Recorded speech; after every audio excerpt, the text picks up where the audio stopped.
नमस्कार, कड़क बात में आपका फिर से स्वागत है। और हम जिस चमत्कार की बात पहले कर रहे थे निमिषा प्रिया को लेकर के, जी हाँ, यमन में निमिषा प्रिया को 16 जुलाई को फांसी दी जानी थी। और सबसे बड़ी खुशखबरी ये आई है वहाँ से कि उनकी जो फांसी है फ़िलहाल टाल दी गई है। और एक बहुत बड़ी घटना है इसको हम, क्योंकि हम ये मान के चल रहे थे कि जिस तरह वहाँ से ब्लड मनी को भी उनके परिवार वालों ने लेने से मना किया था, तो ऐसा लग रहा था कि शायद निमिषा प्रिया की फांसी अब टल नहीं सकती है।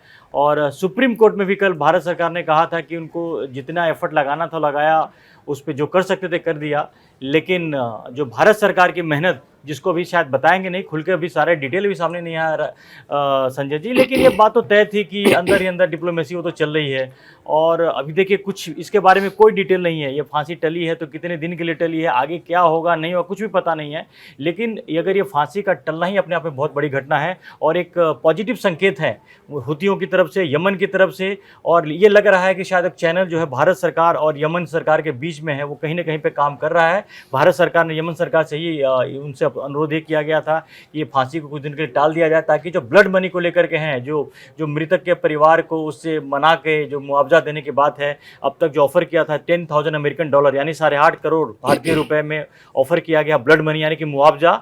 और अब इसी पे मुझे लगता है कि बात आगे कुछ बनने का जो कुछ रास्ता दिख रहा है। बिल्कुल रास्ता दिख रहा है। और देखिए, जो चीज ये लग रही थी कि असंभव है, शायद फांसी नहीं टलेगी, फांसी हो 24 घंटे में ये तो देखिए यही होती है डिप्लोमेसी, जो बैकडोर डिप्लोमेसी होती है, पर्दे के पीछे जो डिप्लोमेसी होती है, उसका खेल यही होता है कि फांसी टल गई है। अब फांसी टल गई, ये पहली चीज थी कि फांसी किसी तरह से टाला जाए। दूसरी चीज ये होगी कि अब आगे क्या होगा, क्या उनको फांसी की सजा आजीवन कारावास में तब्दील हो जाएगी, उसको जिंदगी भर वहीं पे जेल में रहना पड़ेगा, या भारत सरकार इतनी सक्षम है कि वहां पर वो ब्लड मनी दे करके इस सजा को माफ करवाएगी और इसको वापस लेकर के आएगी। तो ये अभी इसमें कोई शक नहीं है कि हमने पहला कदम, या जो भी चीजें हुई है पर्दे के पीछे, वो डिप्लोमेसी का पहला कदम एकदम सक्सेसफुली आगे गया है। और वो अगर आगे गया है तो लगता है कि दूसरा कदम भी आगे जाएगा। निमिषा प्रिया के लिए बचने की उम्मीदें बढ़ गई हैं। और ब्लड मनी अगर उनके फैमिली एक्सेप्ट कर लेती है तो वो उसकी सजा भी माफ हो जाएगी। और मुझको लगता है कि वो जिस लेवल पर अब चीजें हो रही होंगी, वहां से वहां पे उसके परिजनों को, जो भी महद हैं, उनके परिजनों पर ये प्रेशर पड़ रहा होगा कि भाई इसको ले लो, ये मामला डिप्लोमेटिक है, देशों के बीच में है, दबाव पड़ रहा है और पैसा शायद इसमें और बढ़ जाए। वही बात है कि कहने को तो कुछ भी, जैसे मैंने आपको बताया, कोई डिटेल नहीं है, लेकिन कहीं ना कहीं ईरान की भूमिका इसमें होगी। अब ये बातें आगे चलकर जरूर आएगी, सामने जरूर आएंगी कि भारत और ईरान दोस्त हैं। ईरान को भी पता है कि आज भारत से दोस्ती जो अगर अदा करते हैं तो उसका आगे क्या होगा, उसका क्या फ़ायदा मिलेगा उनको। जिस तरह की अभी जो वर्ल्ड सिनेरियो चल रही है, जो वर्ल्ड ऑर्डर चल रहा है, उसमें भारत का रोल बहुत इंपॉर्टेंट है। इस बात को ईरान भी समझता है।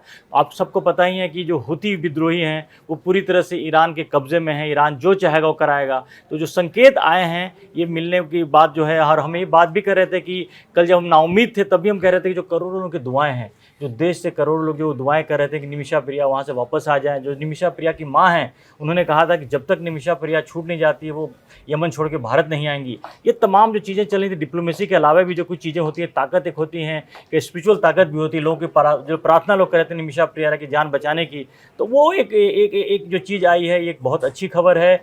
और जैसा आपने कहा कि सेकंड राउंड में भी यही था। देखिए अभी जो बात है कि भारत सरकार ने सुप्रीम कोर्ट में कल यही कहा था कि हमें समय चाहिए। यमन सरकार से मांग की कि आप ब्लड मनी को लेकर हमें थोड़ा और वक्त दीजिए ताकि हम परिवार को कन्विंस कर पाए। तो ऐसा भी संभव है कि उस ब्लड मनी जो भी 8.5 करोड़ के लगभग है उसको और बढ़ा दिया जाए, या किसी भी तरह से उस परिवार पे वो एक इमोशनल प्रेशर बना करके इस चीज़ को, निमिषा प्रिया को छुड़ाया जा सके। बिल्कुल ही ऐसा हो सकता है। और देखिए अभी पहली की जो चीज़ थी वो ये चीज़ थी कि फांसी की सज़ा किसी भी तरह से टाली जाए। अब अगर ये सज़ा टल गई है, और कब तक टली है नहीं मालूम, हो सकता है काफ़ी लंबा टल गई हो, और ये भी हो सकता है कि इसलिए टल गई हो कि अब आगे जो करना है उसके बारे में सोचा जाए। तो इस बीच में अब वो सारी चीज़ें शुरू होंगी कि उसके परिवार को और पैसा हो सकता है दिया जाए। मुझको लगता है कि अगर भारत सरकार पीछे है तो पैसे का बंदोबस्त भी कहीं न कहीं से हो जाएगा, पैसा और बढ़ाया जा सकता है।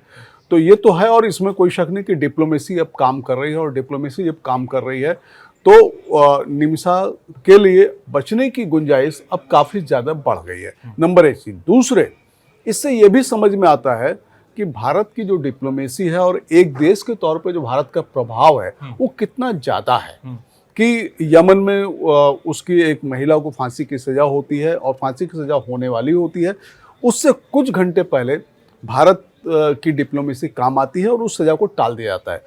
इसका आप इससे ये भी देख सकते हैं कि भारत का जो असर है वो कितना ज़्यादा है, और अगर ये ईरान के थ्रू ये चैनल खोला गया है तो इससे भी पता लगता है कि भारत और ईरान के बीच में जो संबंध हैं वो कितने बेहतर हैं। बेहतर है। ये हम इस बात की ये उम्मीद हम भी कर रहे थे कि इसमें ज़्यादा ढोल नहीं पीटा जा रहा था, न भारत सरकार ढोल पीट रही थी, न ईरान की तरफ से, न कहीं यमन की तरफ से कोई ऐसे संकेत आ रहे थे। ऐसे में लग ये रहा था कि फांसी की सज़ा शायद हो ही जाएगी।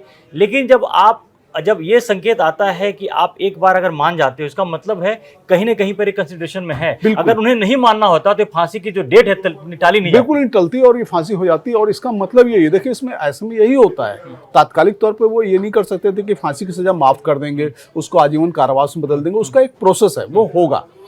अब उन्होंने समय दे दिया है कि देखो ठीक है, हम फांसी नहीं दे रहे हैं, फांसी हम टाल रहे हैं, अब हम उसके आगे जो प्रोसीडिंग्स है, जो भी चीजें करनी है, वहाँ पे ब्लड मनी का पैसा बढ़ाना है, सज़ा को तब्दील करना है, दोबारा इस पर विचार करना है, वो सारी की सारी चीज़ें होंगी। और इसमें कोई शक नहीं कि जो चीज़ें पर्दे के पीछे हुई होंगी वो इतनी पावरफुल हैं या इस तरह की हैं कि निम्सा के लिए अब चांसेस बढ़ गए हैं।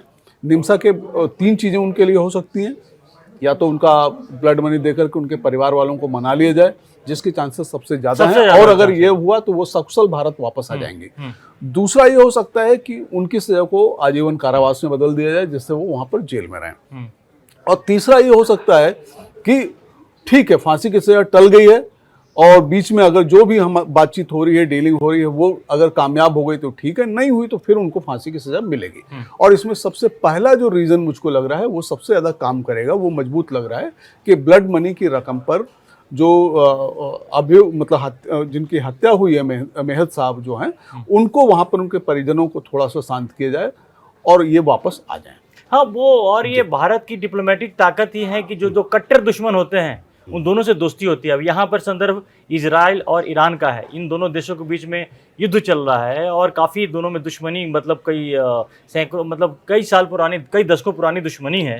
लेकिन बावजूद इसके भारत की इजराइल से भी अच्छी दोस्ती है और ईरान से भी अच्छी दोस्ती है, बहुत अच्छी दोस्ती। और आप ये हमने देखा था, याद कीजिए, जब प्रधानमंत्री इजराइल के दौरे पे गए थे तो फिलिस्तीन भी गए थे, और दोनों एक समय में दोनों जगह से उनको वो किया जा रहा था। उनको जब बाई एयर आ रहे थे तो उनको जो प्रोटेक्शन था फिलिस्तीन की तरफ से मिला था, इजराइल की तरफ से मिला। तो ये भारत की कूटनीतिक ताकत है कि आज के समय में भारत की जो ताकत को कोई इग्नोर नहीं कर सकता, वो चाहे ईरान हो या चाहे यमन हो। आज हुती विद्रोही भी लाल सागर में बहुत सारे कारनामे उन्होंने अटैक कर रहे हैं, सब कुछ कर रहे हैं, लेकिन उनको भी पता है कि एक भारत से दुश्मनी, अगर भारत के साथ इस तरह से अगर व्यवहार करके, वो भी उनको भी बहुत ज़्यादा फायदा नहीं होने वाला, वो भी तब जब भारत ईरान का दोस्त है। नहीं, देखिए, हुती विद्रोही ऐसे लोग नहीं हैं जो कि कोई डाकू हो, चोर हो, है ना, या आतंकवादी हो। पढ़े लिखे लोग हैं, उनका अपना एक मोटिव है, अपना एक उद्देश्य है, उसके लिए वो यमन में विद्रोह कर रहे हैं। और वहाँ पर जो भी उनकी सरकार चल रही है, वो सरकार उसी तरह से चल रही है जैसे दूसरी सरकारें चलती हैं।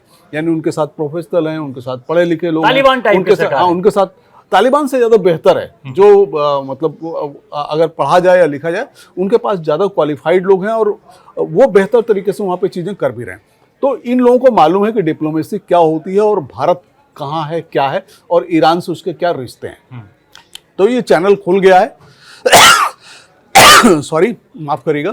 तो ईरान, कुछ लोगों को ये लग रहा था कि ईरान से भारत के रिश्ते इस युद्ध के कारण लग रहा है, क्योंकि ईरान भी इधर कोई खास रिएक्शन दे नहीं रहा था, सारी चीजें नहीं हो रही थी। लेकिन अब ये बात पक्की आप मान लीजिए कि ईरान के साथ भारत के रिश्ते बहुत अच्छे हैं, इसीलिए ये सारी चीजें हो रही। देखिए, ईरान ने भी तो तौला होगा ना। अगर ईरान भारत को लेकर अगर किसी तरह की शक शुबा अगर दिमाग में होगी, तो ईरान का दोस्त तो रूस भी था, ईरान का दोस्त तो चीन भी था। उन्होंने क्या किया? हाँ। ऐसा कुछ भी नहीं किया। कम से कम भारत ने भी एक स्टैंड बहुत साफ रखा कि कभी भी उन्होंने इजराइल को इस मामले में खुलकर साथ नहीं दिया और हमेशा युद्ध का विरोध किया। अभी भी भारत ऐसा है कि रूस यूक्रेन को लेकर के हो, इजराइल ईरान को लेकर के, भारत हमेशा कहता है कि युद्ध नहीं होना चाहिए। इसको रोकने के लिए भारत जो है बिल्कुल उसकी वकालत करता है। और शायद इसके भी लोग मतलब समझते हैं कि भारत क्या चाहता है, भारत की नीयत क्या है। और निमिषा प्रिया के जो केस में जो सफलता की मिली है, जिसको कहते हैं अभी सेलिब्रेट नहीं कर सकते, अभी इसमें काफ़ी कुछ होना बाकी है। लेकिन फांसी टलना भी एक बहुत बड़ी बात है। मैं इसको एक बहुत पॉजिटिव उसके लिए इंसिडेंट के तौर पे ले रहा हूँ, और एक आगे चल कर के कहीं ना कहीं पर अब इस बात की उम्मीद काफ़ी ज़्यादा बढ़ गई है कि निमिषा प्रिया यमन से सकुशल भारत आएंगी। जो दुआएं हैं अभी भी लोगों की जो भारत के लोगों की दुआएं हैं निमिषा प्रिया के साथ हैं। और एक चमत्कार तो हुआ है जो उनकी फांसी टली है, दूसरा चमत्कार का हमें इंतजार रहेगा कि निमिषा प्रिया जो है यमन से देश सकुशल वापस आ जाए। और जब जिस दिन ऐसा होगा वो सचमुच में एक जश्न का दिन होगा। हमें भी उस दिन का इंतजार है। फिलहाल के लिए धन्यवाद। बिल्कुल, धन्यवाद।